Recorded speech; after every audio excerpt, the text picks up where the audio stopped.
Hey everybody, it is Scott the Steehnroller Steen with winnersandwhiners.com coming to you with the one and only Steehnroller free play of the day. As always, if you're having a little fun digging what we're doing, maybe even making a buck or two, we'd appreciate it. If you'd give us the thumbs up, we give everybody a chance to do it here right at the beginning before I forget to ask at the end. So hover over that thumb, I'll count it down. 3, 2, 1, smash that thumb! Click that sucker right there, click, click. All right, very nicely done, guys. Appreciate the smashing, and as always, if you haven't smashed that subscribe button already, keep smashing. Hit that one, get subscribed, get notified every time we put up brand new content. Don't forget to stop by and check out winnersandwhiners.com. Deep dives into every game every single day with full previews and predictions. And of course, we want to know what you're playing. Tell us what you're on today. Tell us what you've got cooked up. Put those plays in the comment section. You get them right, we'll give you a shout out, and you get enough of them right, and you will be the capper of the day. And of course, we're starting a new segment here, trying to have a little fun with the bad beat. So if you got a really, really ouchy snaggletooth bitch of a bad beat, put that in there as well, and we'll include it in the segment that we call the Cops, because you just got robbed, baby. All right, so let's take a look and see about yesterday's. We went to Splitter. Tried to get fancy, guys. Tried to stick the landing. The play I really liked was the Timmy under, but you know what? I tried to get fancy and go correlated. So, well, if Timmy's not going to score, those points are coming from somewhere. I chose Kispert. You know what? He had enough open looks. I think he ended up having 12 points. Had a couple wide open threes that he just couldn't get to hit. Had a couple of layoffs that were rejected by various Baylor players underneath the basket. So that was not good at all when we're trying to get Kispert over the total. So we ended up splitting there. Did go 2-0 on the premiums. We had the Baylor Bears. We had the Houston Astros over. Both of those ended up cashing. So nice day again on the premium side. And let's see what we have cooked up for today, shall we? We're taking a look in the Major League of Baseballs as the White Sox travel to the land of coffee to take on the Seattle Mariners. The White Sox minus 140. The Giolito is on the mound for the Pale Hose versus James Paxton, who ran out of New York last year, now is trying his luck all the way across the country. P.S. They can still find you, James. You know, this one comes out pretty easy for me, guys. The White Sox, much better offense. Now, Paxton hasn't really looked like a major league pitcher since sometime late in 2019, okay?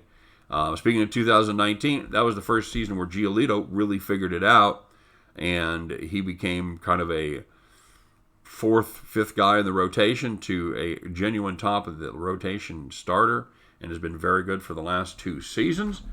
And this is a situation where the White Sox, I think, have an advantage on the mound. I think they have a bigger advantage even at the plate. Now, the Mariners struggling to score a little bit. They busted out for 8 runs in their opener, but they have tallied just 7 runs in their next 3 games, and that currently includes getting shut out in last night's game.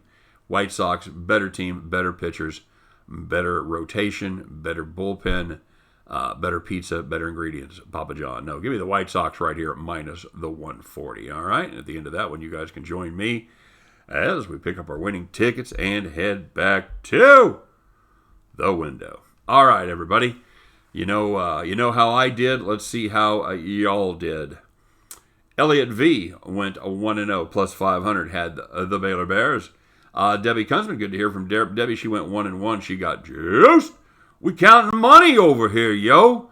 Went 2-2. We counting money. Got juiced. J-Rock in AZ went 1-1 plus 290. Pat Cogney, he goes 1-0 plus 500. He had the Houston over as well. The Butcher, you gotta love the Butcher. You talk about interesting props, and you knew he was going to have an interesting prop on a non-golf day, and he did not disappoint. As he had Charlie Culberson of the Rangers under 0.5 total bases, not counting walks, hit by pitch, or or wild pitches. And he basically had to have a hit, and this bet is a loser. But you know what Charlie did? He did absolutely nothing. He had no hits at all. The Butcher catches that ticket 1-0 plus 500. Nice job, Butch. The Master, 24-29, had the Baylor Bears 1-0 plus 500. IQ CEO Humble goes 1-1 plus 55. But your two cappers of the day, they had the same exact play, and it was a dandy as they had the Baylor Bears on the money line at plus 165. Well done, guys. OJ Hernandez and Jay Lynch both going 1-0 plus 825 on the Baylor Bears money line. Hey, Jay. Hey, OJ. You two are the cappers of the day. Congratulations, boys. Well done.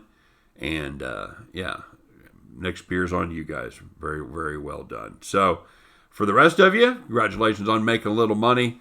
Now it's time to bear down as NBA is here and baseball. But we're going to talk about just a couple of the beats, and two of them came from basically the same game. It's one that we did talk about, and it's worth talking about again. This is the segment that we call the Cops. Hey, my rides here. All right, guys. Elliot V, he said he had the White Sox on Sunday night. He had them plus 1.5 on a 3-team parlay. They go into the ninth down 4-3. If they don't score, they lose the game, but you still win your bet. That's good. They get a guy on second base, grounder back to the pitcher. He airmails the throw to third base. That run scores. That ties it at 4. Of course, they can't score anymore. Goes to the bottom of the ninth. All you have to do is not give up a home run with somebody on base.